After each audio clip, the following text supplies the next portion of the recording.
Soundwave! Yes, Lord Megatron. Oh my kulay! Ba't ganyan ang kulay mo, Soundwave? Oh, nag-beach kasi kami, Lord Megatron. Ano? Nag-beach ka, hindi mo ako niyaya. Oh, sorry, niyaya lang din kasi ako. Sinong nagyaya sa'yo? At hindi ako sinama? Secret? Ba, ibang klase ka. Sumi-secret ka na sa akin ngayon. Oh, baka kasi magalit ka, Lord Megatron. Sino ang nagyaya sa'yo mag-beach? Sabihin mo na! Okay, Lord Megatron. Soundwave, let's go now! Sige, Megatron. Magbe-beach na kami ulit. See you soon, Megatron! And ito nga ang toy na re-review natin for today. This is the Transformers Legacy Evolution Core Class Sound Blaster. And pag binili natin siya, ganyan klase packaging nga meron siya sa harap and sa likod. And sa Gedli, and sa kabilang Gedli, and sa ibabawi, and sa ilalim.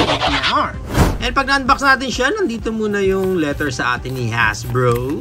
And nandito rin yung kanyang manual. And may kasama siya ditong dalawang accessories. Check muna natin itong isa. Yung kanyang main gun yata ito. No? Then naman black and may accent dyan ng color red, which is good. And next accessories we have here. Ito na yung kanyang parang shoulder cannon. Ang maganda lang dito kasi all black talaga. Accent ulit ng red. Maganda eh. Moving right along, nandito na yung ating main figure na si Sound Blaster. Maganda naman yung kanyang details. Okay na okay. Ayan. Side sa likod. Black na black talaga siya. And meron pa siyang natatagong accessories dyan dahil pag inopen mo yung kanyang chest area, man doon si... Sino nga ba to? Yung orange na Laserbeak.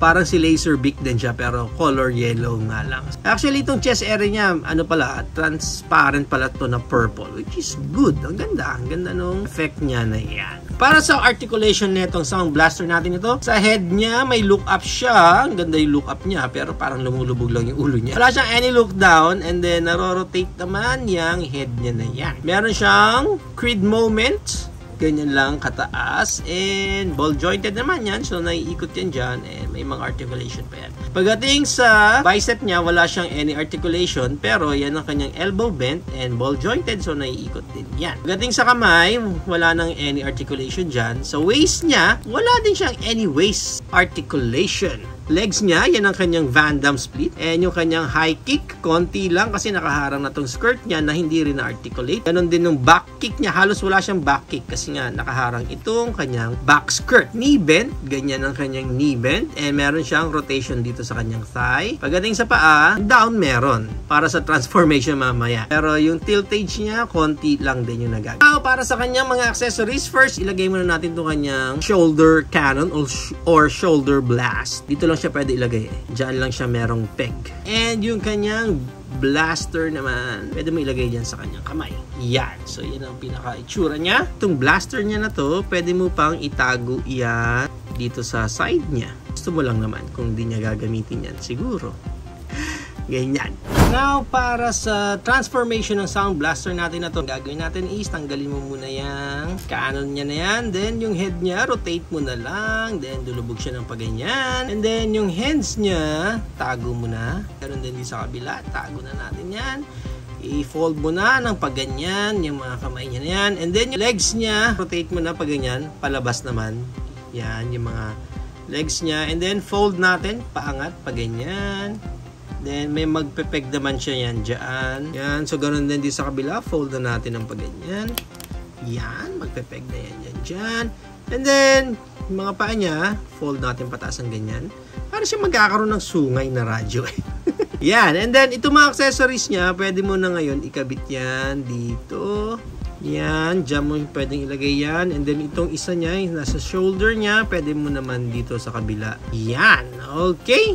So, ito na si Sound Blaster sa kanyang alt mode, which is yan. Ang itsura niya, check muna natin yung details niya. Maayos naman, even yung mga buttons niya, maganda kasi yung pagkaka-paint sa kanya. Tsaka maganda yung pagkaka-black niya, yung purple dun sa chest area niya. Looks neat naman, mas maganda lang siguro kung medyo mas mukhang mag-speaker talaga itong mga nasa legs niya dito. So, mas okay yun.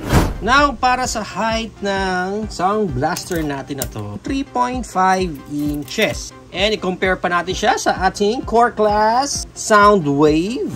Mapapansin nyo yung pinaka-difference lang nilang dalawa. Mas lamang lang ng paint si Soundwave. Sa head nila, same lang naman. Well, obviously, sa mold nila, same lang. Though yung sa shoulder nila, shoulder cannon, yun, may pula pa sa gitna kay Blaster. Pero kay Soundwave, wala na. Sa chest nila, halos same lang. Purple lang din sa isa. Kay Soundwave naman, black. Pero yung shoulder nila, may paint up talaga kay Soundwave, which is mas maganda. And pagdating sa legs nila, wala na, halos same lang talaga silang dalawa. And even sa likod. And compare pa natin siya sa ating core class Megatron, Titan's Return, Shrapnel, sa ating Jinbao Megatron, sa ating Titan's Return or Sharkticon, and sa ating Commander class na si Jetfire. Hindi nakita yung ulo niya.